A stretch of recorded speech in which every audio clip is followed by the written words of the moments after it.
Well met, everyone. I am Rich the Lich, and this is my review of the Greasemonkey's Handbook. The Greasemonkey's Handbook is a PDF that I downloaded off of DM's Guild for $9.99.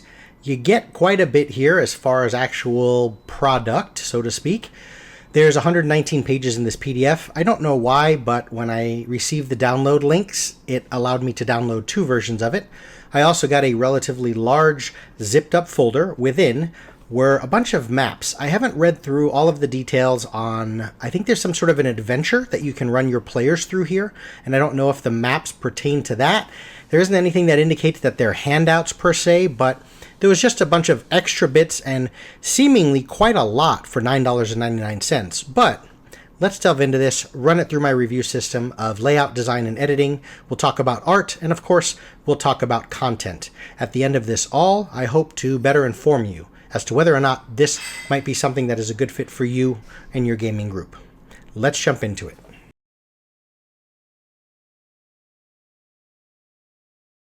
Here you have a game that's trying to have everything that runs the gamut from Pacific Rim and Warhammer 40k craziness down to just some maybe steampunk Eberron type stuff, you know? There's a big range there. And aesthetically, when you look at the design of it, you have this very sci-fi thing. You have kind of this concrete background. And then you have this box, which kind of screams of that medieval type of... The reason why I say that is it looks familiar to what's in the official books, right? Where here's some indicator of some information that's coming directly from the author himself, as it says, right?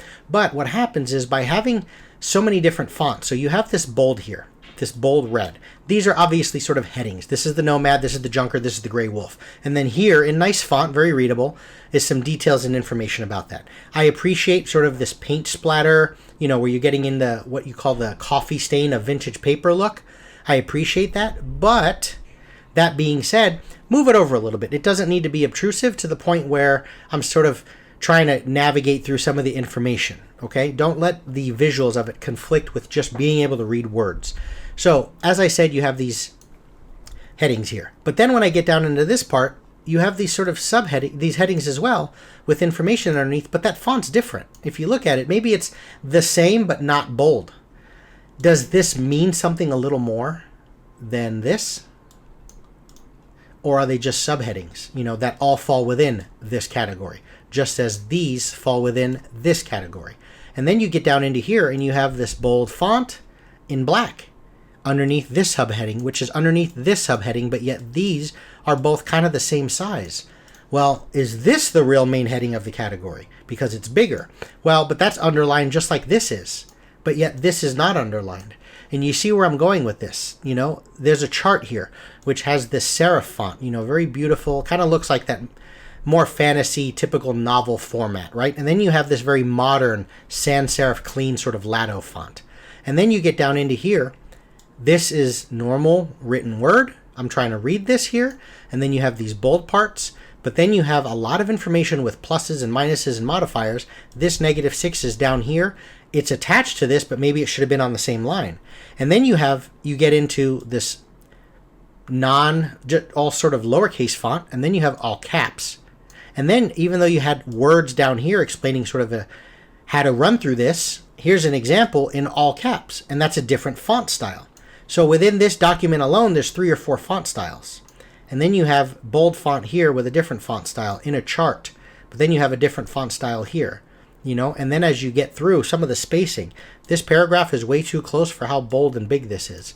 This category is way too close to here. Why am I obsessing about this? I know it's sort of nitpicking, but as I've said in all my videos, this is the point of the layout, design, and editing section. We have 119 pages of a large umbrella trying to encompass all campaign and player styles. There is a ton of passion here. I don't want to dismiss that or understate that. It's obvious that the author, the creators here, love this stuff and just had a brainstorm of ideas, and they wanted to try and include as much as possible. In that regard, I can say, and I know I'll get into it in the content aspect, I feel like there's a lot here for the money that I spent, but there's a lot to convey. There's a lot of complex info, tons of tables. It's trying to take so many different flavor so many different flavors and styles of how you might run your campaign and fit it all within the 5th edition rule set. And when you have that complexity with this many charts and tables and graphs, and just various things like that, the layout design and editing really stands out when it needs some improvement. And in this regard, it does, because it's hard for me to figure out what you're trying to draw my eye to. When I read a bold section, when I read a section that's within green, when I read something that has black, font in bold, or is it red? Is it larger? What is the important subheading? What's the category? Where is my eye trying to go? What are you trying to tell me? And where are you trying to pull my attention? And when you have layout design and editing that kind of falls a little bit by the wayside, you end up having a little bit of a mishmash of getting through it and navigating your way. And when you have 109, if it was 4 pages, that's one thing. When you have 119 pages to get through, it's a little fatiguing on the eyes overall, and just mentally to kind of digest it all. It's overwhelming. So in that regard, yes, things are readable. They're laid out for the most part decent enough that I'm able to get what I need, but it definitely needs some work. For layout design and editing, we're going to go with 1 point. Yes. Up next, art. So we have a Warforged Titan, Eberron, front cover, very good. This is what I like, and this is sort of what drew me into it a little bit. I feel like Eberron has done, it's a very popular world, awesome setting, right? I've played in it. I've never run it, but I played in it. Really cool. I like the Warforged. I like the high magic kind of thing, the technology that's been added, but it doesn't take away from the core of what Dungeons and Dragons is. It still feels old world enough for me, right? Where artistically here, it's everywhere, just like the layout design and editing. There's too many fonts that were used. There's too many different pieces of artwork that were used. So you have that Warforged on the front cover. This here, you're not dealing with just a different campaign style. This screams to me, is this giving me some bits that I can take to my table in a different rule set? This is GURPS. This is Warhammer 40k, right? Or Twilight 2000. This is something very different. There is no Dungeons and Dragons setting, no matter what level of technology I want to run my campaign in, that artwork is going to fit for me. Then you have this. It's a beautiful piece of art, but it's kind of all over the place. What is it trying to tell me? Is this what we're looking at? Where you have that very World of Warcraft troll-inspired skulls and tusks and very shaman-looking. And then you have this, I'm reminded of like Diva from Overwatch, the pilot inside, but then you have this larger than, Gundam-ish style, but then it looks kind of angelic, reminding me of the things I've been looking at in Guildmaster's Guide to Ravnica. It's kind of all over the place. You have kind of a regular-looking sniper rifle. That's something straight up out of Borderlands. Now you have some awesome pencil artwork, but you're looking at actual MECHs robot-looking things here. Okay, kind of cool if I want to go that direction. But now I have this sort of regular medieval look, almost. Yeah, there's some flying ships in the background, so that's a little like, wait, what? What's going on there? But the people are generally wearing kind of medievalish clothing. The very next picture, this is Pacific Rim. Okay? There's nothing here artistically that screams to me of what I want to bring into my game. It's just cool artwork, definitely. But again, it's coming at me from different angles. And then when you have that style and that aesthetic, here's beautiful pencil work. I feel like this is the best stuff in the game, or in the book. I like the way this is. I like that concept art feel in general anyway. But if you had kept this sort of pencil look instead of trying to have some pieces like this, combined with it showing such a wide gamut of time space, where we're looking at really, really high level futuristic, way past the future of where we are now. There's some stuff that looks modern, and then there's some stuff that looks kind of steampunky, industrial 1800s. There's a large time range, and when you have the art that's showing that in different styles, here's the interesting, or the best I can explain when I always talk about art and the varying styles of art, where you have this and then you have this. Here's like pencil or, ballpoint pen, loose line work. And then here you have a fully fleshed out piece, right, with digital or something like this. This, using the different mediums where you have go from pencil to pen to color to not color, that's kind of like using different fonts within the same paragraph. It can become a little hard for your mind to settle on something of what I'm getting.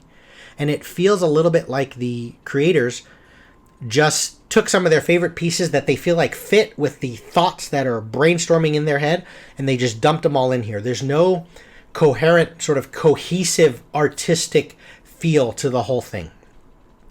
Now, the good points, I like when you have like these sections here. Demon Engine, there's a piece of art. Primal Engine, there's a piece of art. Spirit Engine, there's a piece of art. Lesser Primal, piece of art, okay? For all of these, very good. This guy's incredible. That's a beautiful piece of art. And when you get into magic items, very, very pleasantly surprised that you have art for basically everything. And notice the aesthetic. It looks like the same artist drew it, but even if not, the medium looks the same. It has the same feel and the same vibe to it, right? Am I looking, if you look at it in media, am I looking at Fifth Element? Am I looking at Blade Runner, or am I looking at Tron? Yes, it all can kind of scream to a sci-fi, futuristic, whatever, but the aesthetic, the feel of it feels different. And when you have this consistent art style, whether it's at the highest level or not, it sells itself better and it feels better. And that's a good job in that regard. You know, all of these look like it. You're using the same font, you're using the same pen or pencil, the same line weight and the same brush strokes. Okay, but then you have kind of this interjected. This looks like a Dragon Magazine advertisement type of thing. You know, and then you have these pieces where part of it is well done, but then you have kind of just this very sketch work on the hands. Looks more like just some particle effects in Photoshop.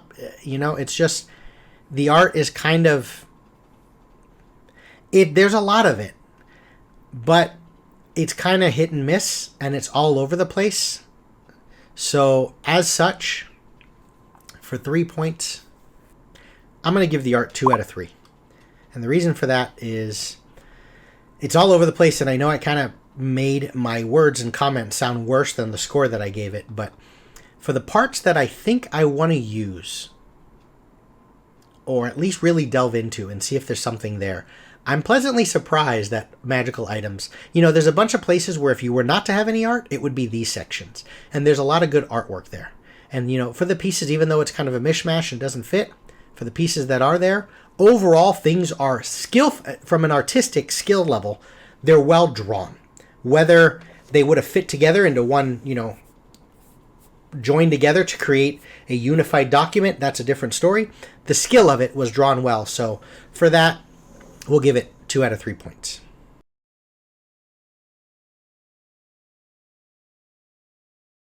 Now, let's move into the big boy of content. This is the issue I have right here. From industrial, steampunk, walking tanks to magitech constructs and high-tech sci-fi mechs, this handbook aims to cover it all. Therein lies the problem. It's trying to do too much. Way, way too much. Okay, it's very complex. Combined with, you know, the layout design editing issues, the inconsistent art, both in style and the flavor of what I'm getting, and also just how things are drawn, and the complexity and the amount of tables and charts and things I need to reference. One thing I always talk about with content is simple. One of two things. Is it something that I want to bring to my table? Is there a lot of useful bits there that I can take with me? Or, if not, is there at least a bunch there that I can maybe be inspired by to create my own stuff? To maybe take it, shift it around, manipulate it a little bit, twist it, and make it fit within my game. Yes, there's so much here that I might be able to pick and choose different pieces that I can fit into a game if I want to run Eberron level of a technology, or if I want to just kind of create the gunslinger that what Percy used in Critical Role, or do I want to go, you know, kind of really off the rails and kind of be inspired by, there's a board game out there called Scythe, which kind of reminds me of some of the things I've seen here. And the problem, though, is it also tries to give me some rules and some sections and complexities on how I can incorporate something to the level of, like, Warhammer 40K. The problem with that on a content level is you're not just trying to create an inspirational book here. You're trying to create something that I can bring to the table. There's no way I can wrangle that in. Using a piece of artwork, for example. Okay, this thing here. When I look at this, and this is trying to convey hey, you can go this way as well if you want to, and I have some stuff for that. The passion of the creators has created stuff for this, of how do you create that Titan mech looking thing, something out of Battletech, the thing that the Colonel or whatever jumped into an Avatar. How do I put that RoboCop Ed 209 guy in my D&D game? Yeah, there's charts and stuff like that, but the problem is, where does a mithril or adamantine longsword fit when you have this level of steel? Clearly there's flashlights and light beams and things like this. What does that do with darkness spells?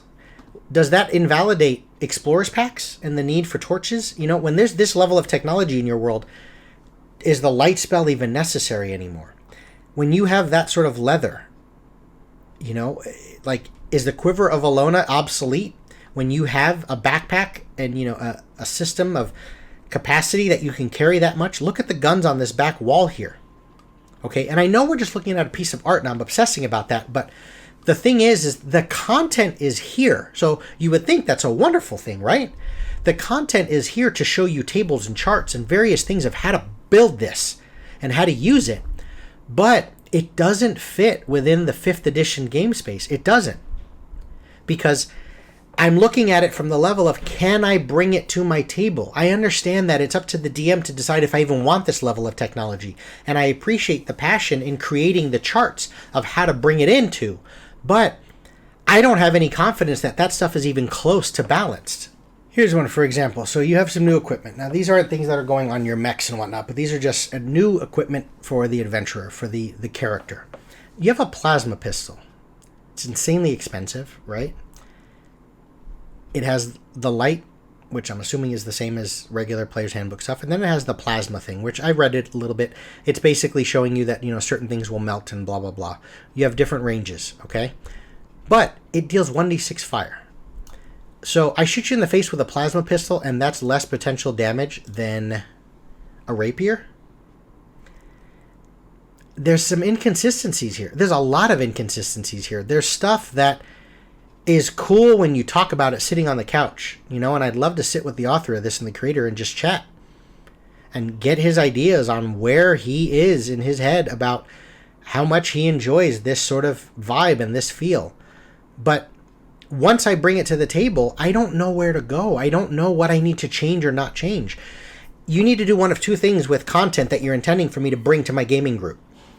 Either just provide it to me and give me some faith and consistency that I believe it's been tested enough that I'm good to go with it. It's not going to snowball and all of a sudden it invalidates the sorcerer and it makes my long rest like, oh my god, I didn't wrangle that in and that's way too powerful and it changed the campaign. And that encounter now was way too easy because they had the, you know what I mean? Is I either need to feel like it's good to go, or there needs to be a little bit there, but I need to know where I need to go and what I need to pull from and change when I need to make some modifications to say, I want to bring this in my game, but I need to change it up a little bit because it's too powerful. There's so many different angles coming in from so many different parts that it's just so overwhelming. There's way too much here. I'll kind of start to finish it all up. You want to construct your own atom. First, you need to pick a light, medium, or heavy chassis. Good. You pick. You're going to pay some gold. The whole thing of paying gold coin for things that have that visual and aesthetic of this otherworldly 40k level of metal, that doesn't sit well with me, right? There's some inconsistency there, but whatever.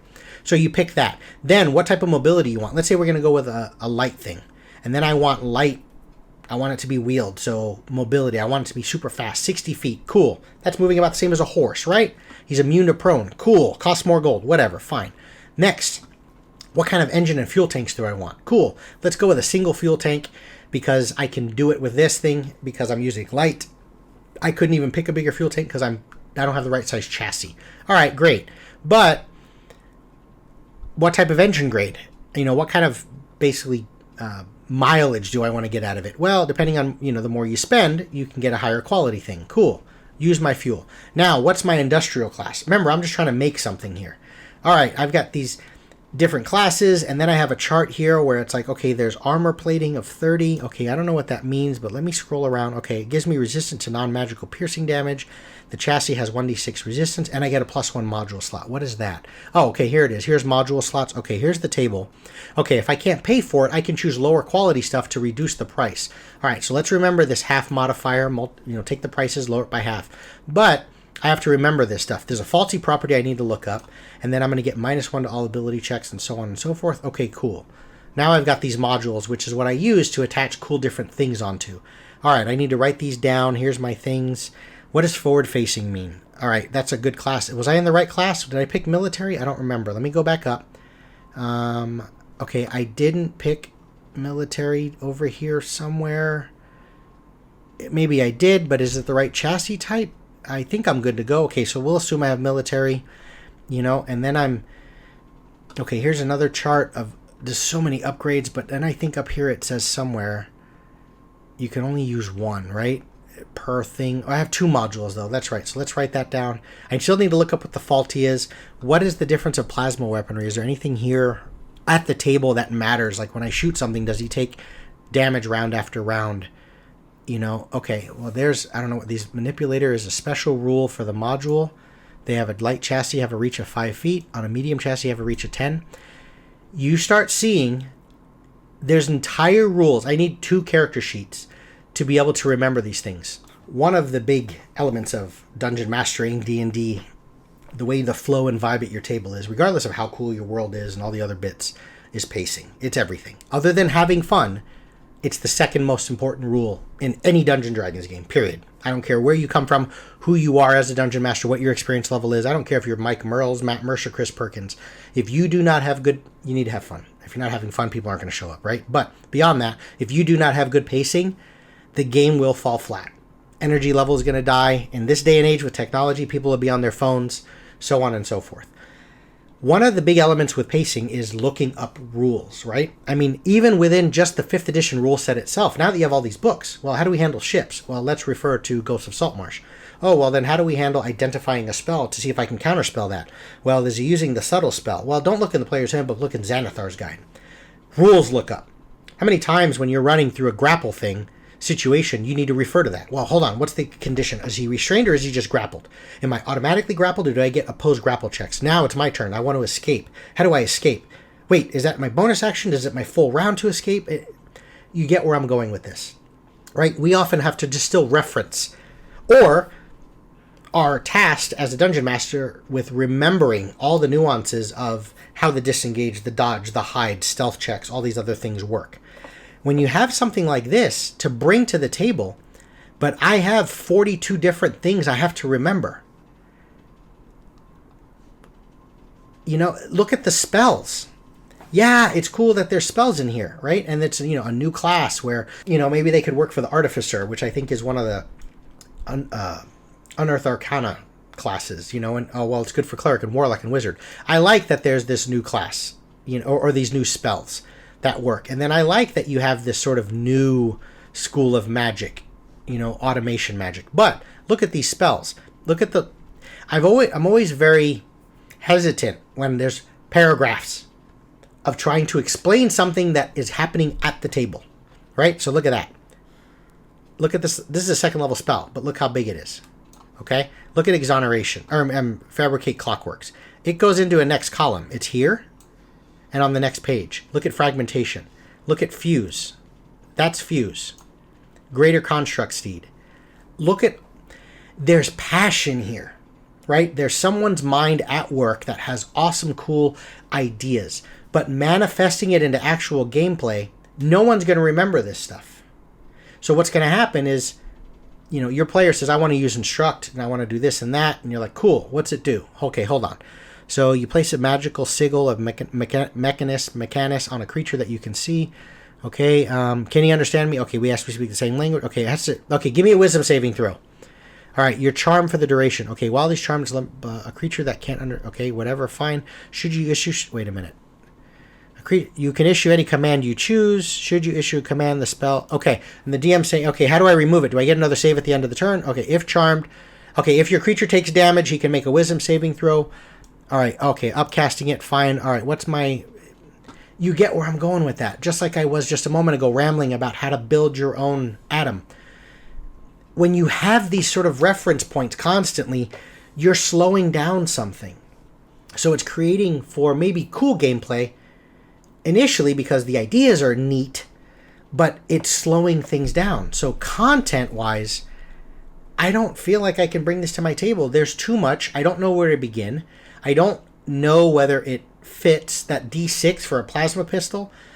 Is it not balanced now? So do I need to take everything and manipulate it and change it for it to work?